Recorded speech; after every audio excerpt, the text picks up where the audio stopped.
How to set up session indicator in your trading view.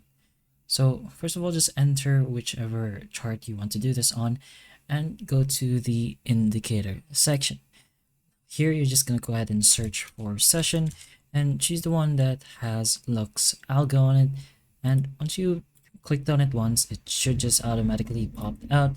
Now it still looks a bit confusing at first, but if you want to simplify some stuff, go ahead to its inputs and just get rid of the daily divider. So make sure it's not showing, press OK, and right now you'll be able to see the sessions along with the name on top of each bar.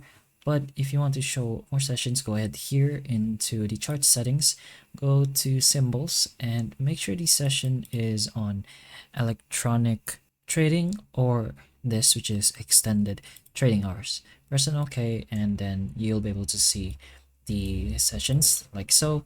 It's going to be charted in specific colors. If you want to change those colors, it's all right here. Maybe you want it as white or black, but that pretty much depends on you.